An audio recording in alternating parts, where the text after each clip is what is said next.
Hello everyone and welcome to the new video of Python tutorials for beginners series. In this video we will be taking a look at how to take inputs from the user and how to work with strings in Python.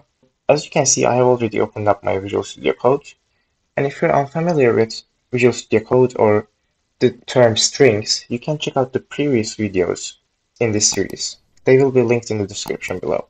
Getting inputs from the user is actually a very important aspect of programming, because without inputs, the program would just be static and it would just work the same way with any value.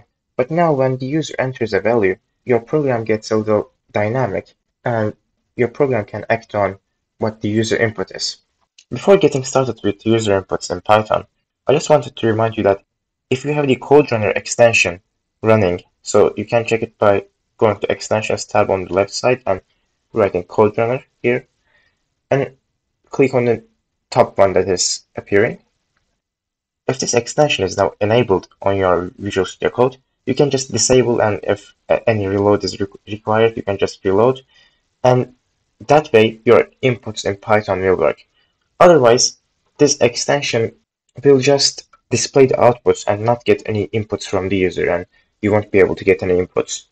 So by disabling this extension, you will be good to go with the rest of the video. So let's get started by taking user inputs, and let me zoom in a bit. Okay, so Python already has a function that's called input, and it is used for taking inputs from the user. As you already know, we can create a variable by selecting a name and typing in the equal sign. And this way, we will be able to take input from the user. And let's just print the input onto the screen so that we can see what the input captured. And let's run the file. Okay, we are expected to enter an input. And let's just say input. And as we can see, the captured input was input. You can also write any strings in here. Let's say enter an input. And this would be printed onto the screen so that we can understand what the prompt is. And let's run it. As you can see, it says enter an input. Let's say another input. The input that is captured is printed, and it's right. As you might have already noticed, the input we are getting from the user is actually type string. So we can prove it by using the type function, and let's say imp. So the imp is the variable we called that we got from the user. And let's print the type of the input. And whatever we write into it, so let's just write some random string, the output will be of type str or string in Python. And strings are basically any type of values that are in between the quotation marks. So these could be single quotation marks as well, or double quotation marks, but each of them are strings in Python. If you're not feeling confident with what strings are or how they work, you can actually check the previous video in which we talked about data types and variables in Python. So now that we are able to get some input from the user, let's just delete these, and we'll be using these later.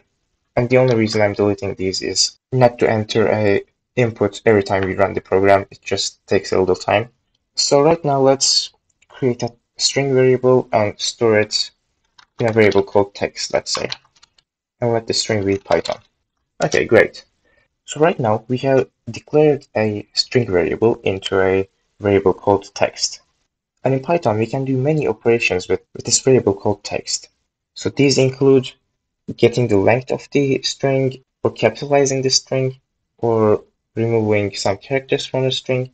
These can all be done, and we'll be covering some of the main functions that are available in Python.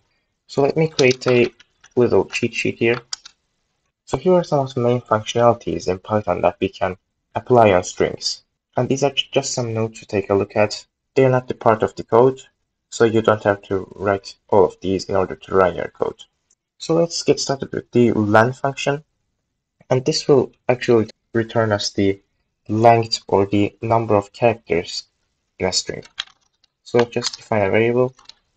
And so right now, as you can see, the Python string has 6 letters in it, and therefore the len function will return us 6. And let's just print length and see what the result was. And as we see, the result is 6. If we did Python P or another letter, the result would be 7. Let's see, yes, it's 7. So it goes on like this, and it just returns the number of characters in a string. Even white characters would count as a character, and now it's 8. Okay, I think we got the point. Now the next method is strip. So the strip method actually removes any backspace from the beginning and the ending of a string. So let's just add a lot of white space to the beginning and ending of the string, and let's just create a variable called print and strip this text variable.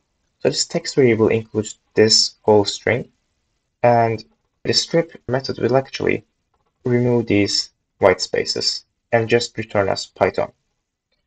And let's see if it worked. And as you can see, we just get Python. And I just want to show you how it would look like if we didn't strip it. That is this string right here above. And let's print it. And as we can see, there are some white spaces along with Python, whereas in the trimmed version, it's just Python. Okay, so I think we got this method as well. And let's just now look at the upper method. And create a new variable named upper. And let's just print this upper. So this upper method will actually convert all of the letters in a string variable with uppercase letters. Now let's see what happens here. Actually, let's remove these.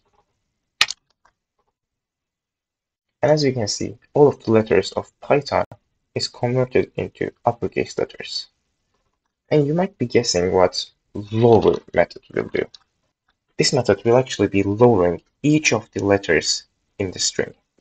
I just replaced the Python string variable with all uppercases so that we can see what the lower method will be doing. And then let's just run it. And it's now Python in all lowercases, whereas our initial variable was Python in all uppercases. So the lowercase method actually worked well. So now let's just take a look at the capitalize method.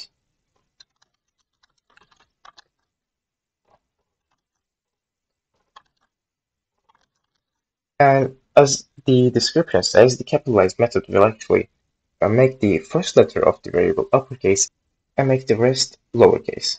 So let's just see if that works.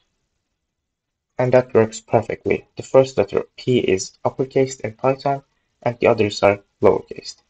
And finally, let's just move on to the replace method. So this replace method basically replaces any of the phrases we choose with another phrase we choose. So let's just show an example. Let's call the replace method and say the part we want to replace is, let's say, P, and we want to replace this part with C. And let's just print a new version. And you might be able to guess this, but in here we just basically replace the letter P with C in this text. So this P will be actually converted into C. Let's see. As you can see, it's Python now instead of Python. So actually, this replace method will replace each of the letter P in the variable text with C. And to show an example of this, we can add another P in this string variable. And let's see if it's converted to C as well. And as you can see, yes, and that is converted to C as well. Each of the occurrences of P in this case is replaced with the new letter or the new phrase. And great, now we have already covered some of the most fundamental and most commonly used string methods and functions in Python. So let's just write a program to practice what we have recently learned.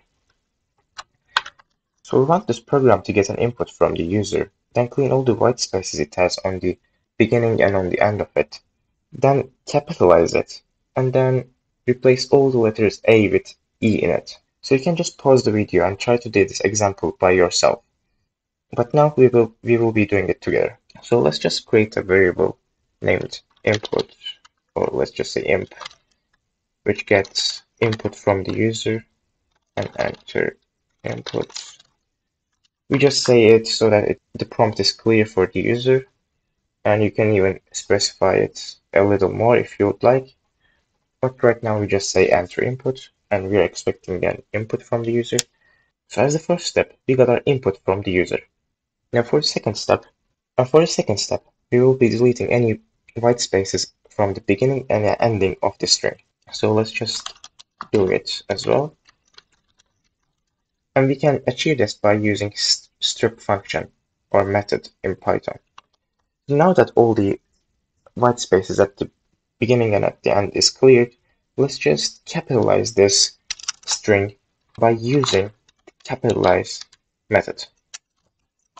And now we have capitalized it as well. And as the prompt said, now we will replace any letter A in the string with the letter E. So let's just do it as well. And we will be using replace method, A and E. So this replace method will replace any letter A with the letter E. And let's just print the last output to see what we've got. So as an input, let's enter banana. And this is the output we're getting. As you can see, all the white spaces from the end and the beginning have been cleared. The first letter have been capitalized, and the letter A's have been replaced with the letter E's. And if you were able to do this, congratulations! Now you know how to get input from the user and how to use some of the basic functions and methods in Python to modify your strings. If this video was helpful for you, please leave a like and share it with your friends. Also, if there was anything you didn't understand throughout the video, you can always leave a comment with your suggestions, your ideas, or whatever you didn't understand so that I can try to help you. The next video on the series will be about numbers and some mathematical operations in Python. So if you're interested in learning that, you can subscribe and turn on the bell notifications to get notified when the video is published. Thank you for watching till the end, and I hope to see you in the next video.